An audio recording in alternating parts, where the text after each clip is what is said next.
슈퍼타이큐는 내구의 일본 발음입니다.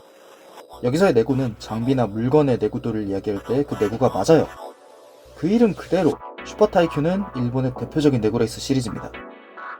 91년 처음 시작된 N1 내구 시리즈가 그 시초로 차량 본연의 순수한 내구도를 겨루기 위한 레이스였기 때문에 최소한의 개조만 거친 양산차들이 출전했지만 최근 들어서는 레이스카의 참여 또한 허용되었기에 좀 더 다이나믹한 분위기를 느낄 수 있는 것도 사실입니다.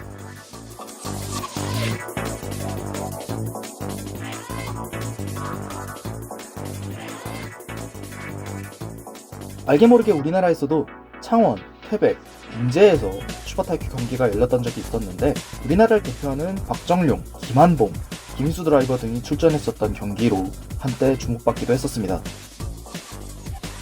2021년 들어서는 타이어 공급업체가 한국타이어로 바뀌었기 때문에 한국타이어의 마케팅을 통해 우리나라 팬들에게도 어느 정도 그 이름이 잘 알려지지 않을까 그런 생각도 듭니다. 일본에는 생각보다 GT4 규격의 차들이 출전할 만한 레이스가 많이 없다고 합니다. 그나마 손꼽을 만한 게 슈퍼타이큐의 레이스카 클래스 중 하나인 STG 클래스죠. GT4 차량들만 참가할 수 있는 클래스입니다. 메르세데스 AMG GT4나 포르쉐 카이멘 GT4 등의 차량들을 만나보실 수 있습니다.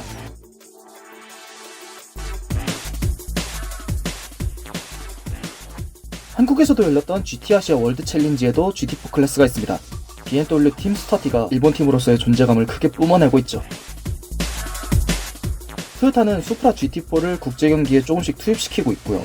대표적으로 니르부르크링 24 같은 경기 말이죠. 2014년부터 새로 출범한 투어링카 레이스 카테고리인 TCR입니다. 현대차가 또 날아다니는 종목으로도 유명하죠. 일본에서는 혼다가 시빅 TCR로 국제 경기인 WTCR 등에서 경쟁 중이고 일본 내에서도 TCR 재팬이 개최되고는 있지만 어째 다른 레이스들보다는 일본 내 인기가 좀 덜한 편으로 보여집니다.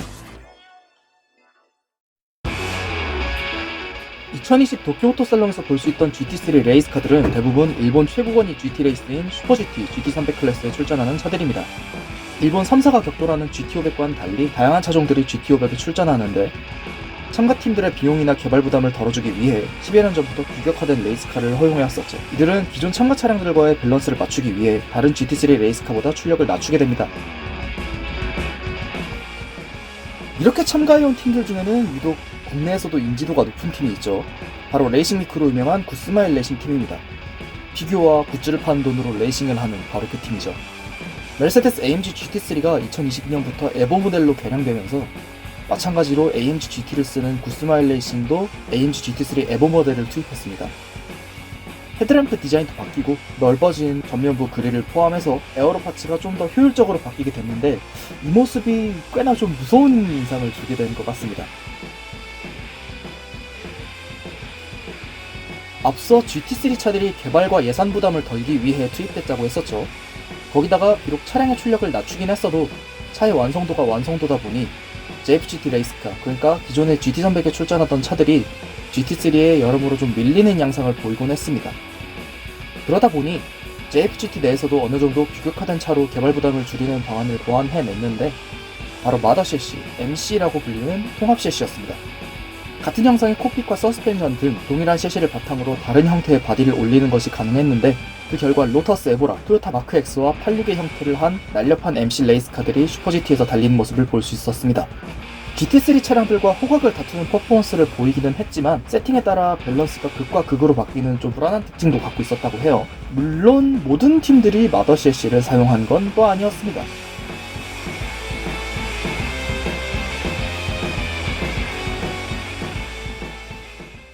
사이타마 톨펫 그린브레이브 팀은 독자적으로 개발한 수프라 GT를 2020 시즌 슈퍼GT GT300 클래스에 출전시켰습니다. 이번 도쿄 오토살롱에서 이를 처음 공개하는 자리도 가졌었죠.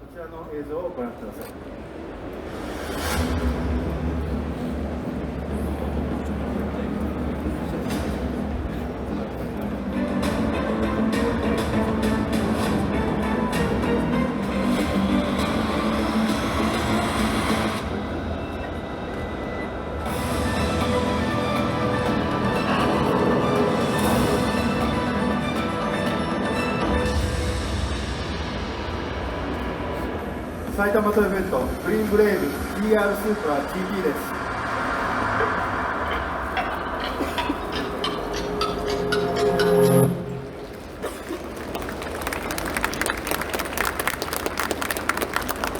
車種はジャンク GT 企画で制作をしました。 GT3나 마더셋이 규격이 아닌 제로베이스에서 완전히 새로 개발한 차량으로 GT300 클래스에 출전한 건 굉장히 오래간만의 일입니다. 이전부터 여러가지 사진과 영상으로 이 차에 대한 이야기를 여러 번 접했었는데 슈퍼GT나 슈퍼타이큐 등에서 이전까지 쌓아온 노하우나 데이터를 아낌없이 쏟은 차량이라는 걸 알 수 있었죠. 그래서일까요? 첫 시즌이었던 2020 슈퍼GT GT300 클래스 종합 2위라는 쾌거를 거뒀으며 2021년 올해에는 몇몇 팀들한테도 외주를 받아 동일한 슈퍼 GT 차량을 제작해서 제공하게 됐습니다. 여러모로 슈퍼 GT의 새로운 돌풍으로 주목받고 있는 차라고 볼 수 있겠네요.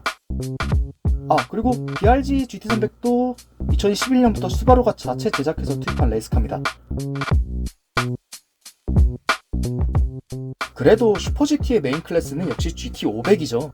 예전에 DTM 통합전 다녔을 때 영상 한번 보고 오시면 현장의 분위기를 조금이나마 체감해보실 수 있으실 겁니다.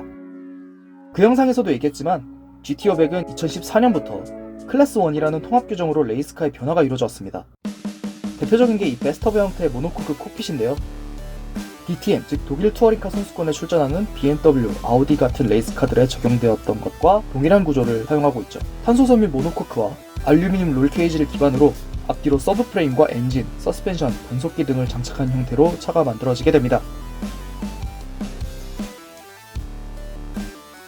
닛산은 R35 GTR을 거의 12년, 13년 가까이 우려먹다시피 하고 있습니다.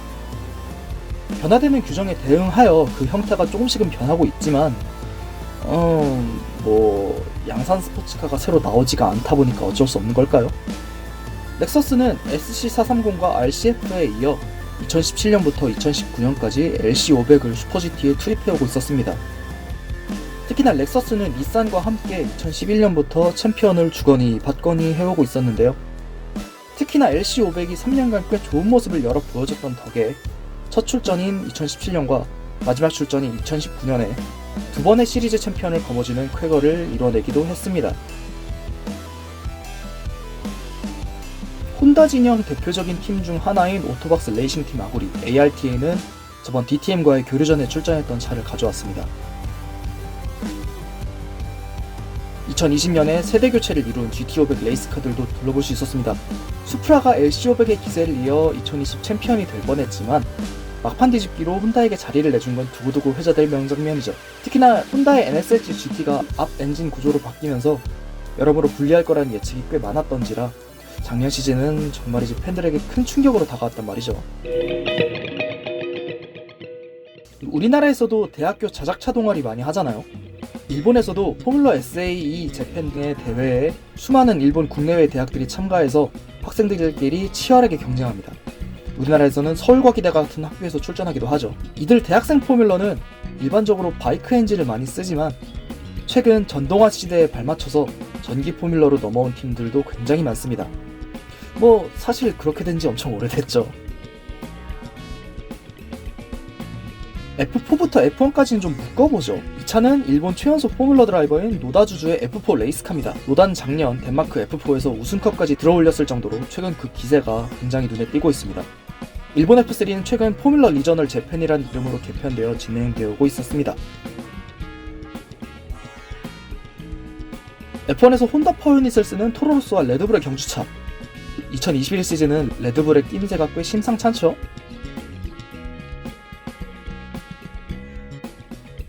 일본 GT레이스의 끝판왕이 슈퍼GT라면 일본 포뮬러의 끝판왕은 역시 슈퍼포뮬러죠. 하여튼 얘네들 슈퍼는 되게 좋아요. 전일본 F3000이 포뮬러 니폰을 거쳐 현재 슈퍼포뮬러가 되었는데 현재 F1의 서포트 레이스인 F2도 인터내셔널 F3000이 그 전신이라는 걸 생각해보면 F2의 사촌뻘인 셈이죠. 실제로 일본에서는 F1 다음으로 빠른 포뮬러 레이스 카테고리나 다름없는데 슈퍼GT와 병행해서 출전하는 드라이버들이 상당히 많고 일정도 슈퍼GT와 다르게 운영되기 때문에 슈퍼GT와 슈퍼포뮬러를 같이 챙겨보는 팬들이 상당히 많은 편이죠. 그러다 보니 한 시즌에 슈퍼GT와 슈퍼포뮬러의 더블 타이틀을 전부 가져오는 것도 가능은 한데 최근에는 야마모토 나오키라는 드라이버가 2018년 그리고 2020년 두 시즌에 걸쳐 더블 타이틀을 따내는 위험을 보이기도 했습니다.